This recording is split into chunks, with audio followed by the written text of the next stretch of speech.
Shalom, Barakatah Yahweh, Barakatah Yahweh Shai, Barakatah Yahweh, Barakatah Yahweh Shai. Double honors to the elders and the apostles of the nation of Israel, better known as the Great Millstone.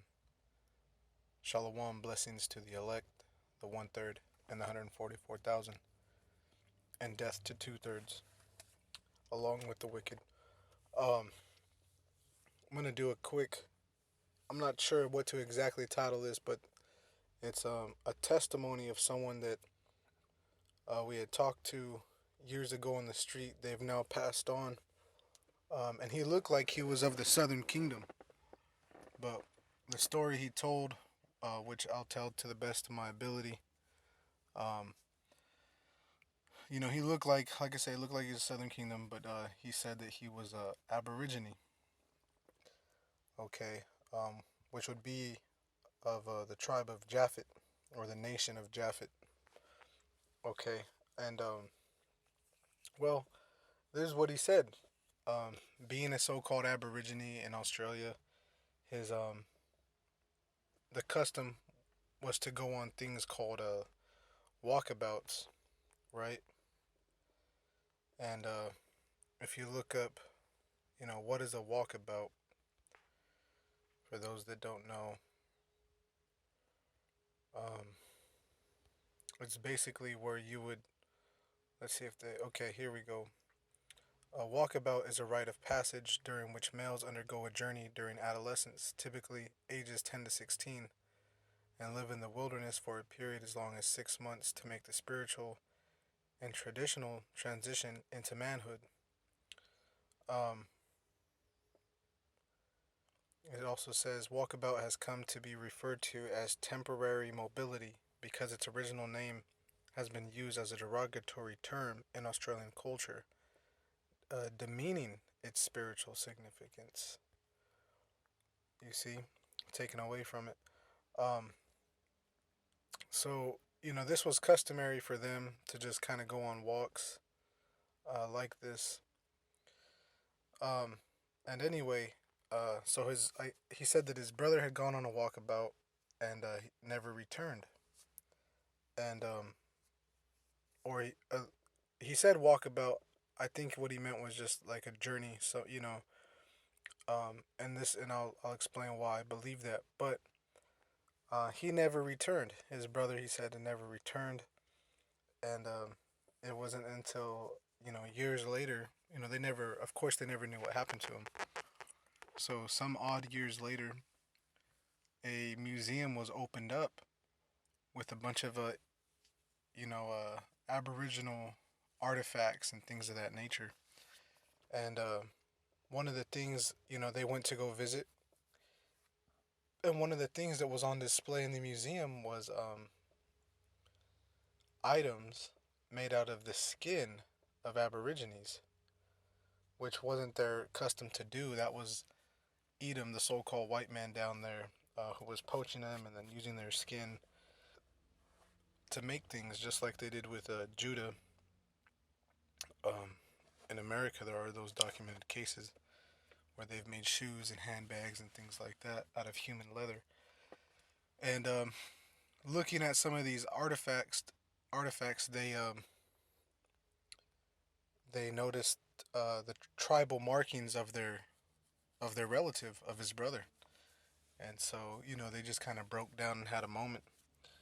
And the reason he told us that story is because he stopped, he listened, and we were talking, and of course we were talking about atrocities, and he saw the signs that had happened, and he said, well, as a matter of fact, that also happened to someone in his family, and thus that story was told. So I think he was a Jake. You know, um, James 1:1. I'll start there. Um, James, a servant of Yahweh and of the Lord Yahweh Shai Mashayak, to the 12 tribes which are scattered abroad, greeting. So that's New Testament, and that goes back to Deuteronomy 28 and I want to say 64, right? It says, "And the Lord shall scatter thee among all people, from the one end of the earth even unto the other, and there thou shalt serve other gods, which neither thou nor thy fathers have known, even wood and stone. And there was a movie uh, that came out a long time ago called The Gods Must Be Crazy. Okay, and in that movie, um, not all Aboriginal people look crazy. Some of them do, some of them don't. But in this movie in particular, The Gods Must Be Crazy, this Coke bottle, which was dropped out of an airplane, um, disrupted the whole way of life for some villagers, some tribal people, um, where it created envy. It's a good movie. If you haven't seen it, it is comedic. It's a good movie though. I recommend brothers to watch it if you haven't seen it. But there is a spiritual story in there and meaning in it. So like it kind of getting a little off track. But um, the reason why I'm bringing up these precepts is to show you that the Most High said that Jake was going to be scattered throughout all nations. So you're going to have these cases where these curses are happening, and these are the arguments people will make. Well, the Chinese in this era or this place went through that, or the Japanese in this era went through that, or the Aborigines, or even the time when the so-called white man came to the islands here and there, and well, that's because the Most High had scattered us. The Most High has scattered us into all nations. Okay, it says, and we would serve other gods. Okay, which neither thou nor thy fathers have known, even wood and stone. So you can wash away a generation, a culture within one to two generations. You can wash it away quickly.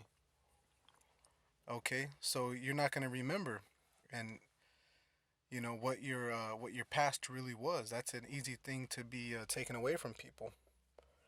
It says, and among these nations thou shalt find no ease. Now this is something in the Apocrypha where Jake said, let us go back to the way of the heathen, because ever since they departed the ways of the heathen, they had begun to catch more hell. You see, but the Most High is telling you that you're gonna catch hell no matter what.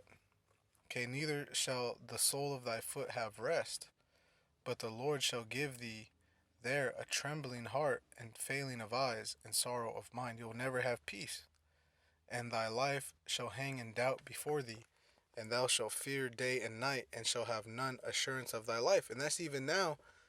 Even you might be on a job or in a workforce or something, and you never know from one day to the next if you're going to continue to have employment. You know, you have no assurance of thy life. How are you going to be able to, feed yourself, pay your bills, this, that, and the third, right? And that's what makes it so important to be a man of the Lord and not to play with this word. Okay. But anyway, that's what I wanted to share, a testimony of of someone who's deceased, but I believe that they were an Israelite, even though they themselves didn't believe it. Just those things that had happened. I believe that they were Jakes. So with that, I'll say shalom.